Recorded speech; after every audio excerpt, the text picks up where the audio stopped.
आइए मित्रों, आप इस वीडियो में देखेंगे और सुनेंगे पुत्रदा एकादशी के महत्व। युधिष्ठिर ने पूछा, मधुसूदन, सावन के शुक्ल पक्ष में किस नाम की एकादशी होती है? कृपया मेरे सामने उसका वर्णन कीजिए। भगवान श्री कृष्ण बोले, राजन, प्राचीन काल की बात है। द्वापर युग के प्रारंभ का समय था। महिष्मतिपुर के राजा महिजित अपने राज्य का पालन करते थे, किंतु उन्हें कोई पुत्र नहीं था, इसलिए वह राज्य उन्हें सुखदायक नहीं प्रतीत होता था। अपनी अवस्था अधिक देख राजा को बड़ी चिंता हुई। उन्होंने प्रजा वर्ग में बैठकर इस प्रकार कहा, प्रजाजनों, इस जन्म में मुझसे कोई पातक नहीं हुआ। मैंने अपने खजाने में अन्याय से कमाया हुआ धन नहीं जमा किया। ब्राह्मणों और देवताओं का धन भी मैंने कभी नहीं लिया। पुत्रवत प्रजा का पालन किया है, धर्म से पृथ्वी पर अधिकार जमाया है। दुष्टों को, चाहे वे बंधु और पुत्रों के समान ही क्यों ना रहे हो, दंड दिया है। शिष्ट पुरुषों को सदा सम्मान किया है और किसी को देश का पात्र नहीं समझा। फिर क्या कारण है जो मेरे घर में आज तक पुत्र उत्पन्न नहीं हुआ? आप लोग इसका विचार करें। राजा के ये वचन सुनकर प्रजा और पुरोहितों के साथ ब्राह्मणों ने उनके हित का विचार करके गहन वन में प्रवेश किया। राजा का कल्याण चाहने वाले वे सभी लोग इधर उधर घूमकर ऋषि सेवित आश्रमों की तलाश करने लगे। इतने में उन्हें मुनि श्रेष्ठ लोमश जी के दर्शन हुए। लोमश जी धर्म के तत्वज्ञ, संपूर्ण शास्त्रों के विशिष्ट विद्वान, दीर्घ आयु और महात्मा हैं। उनका शरीर लोम से भरा हुआ, वे ब्रह्मा जी के समान तेजस्वी हैं। एक एक कल बीतने पर उनके शरीर का एक एक लोम विक्षीण होता है, टूट कर गिरता है, इसलिए उनका नाम लोमश है। वे महामुनि तीनों कालों की बातें जानते हैं। उन्हें देखकर सब लोगों को बड़ा हर्ष हुआ।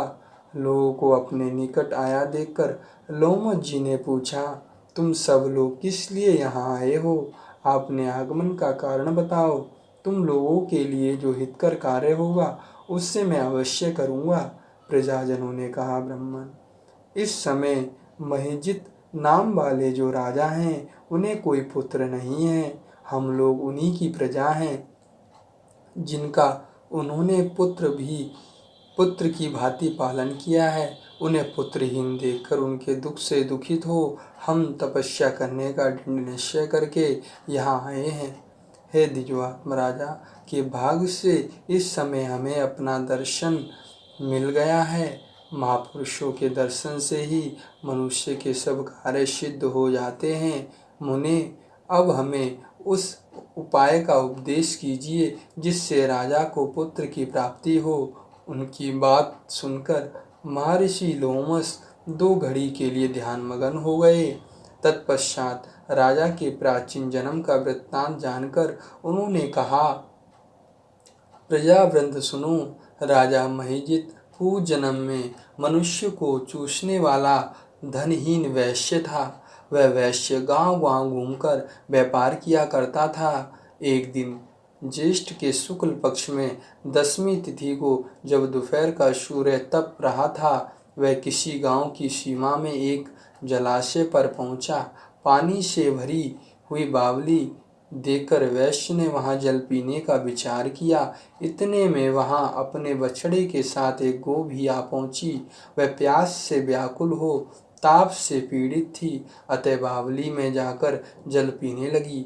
वैश्य ने पानी पीती हुई गाय को हाँककर दूर हटा दिया और स्वयं पानी पीने लगा। उसी पाप कर्म के कारण राजा इस समय पुत्रहीन हुए हैं। किसी जन्म के पुण्य से उन्हें निष्कंठ राज्य की प्राप्ति हुई है। प्रजाजनों ने कहा, मुनि, पुराणों में उल्लेख है कि प्रायश्चित स्वरूप पुण्य को पाप नष्ट होते हैं, अतः ऐसा पुण्य कर्म का उपदेश कीजिए जिससे उस पाप का नष्ट हो जाए।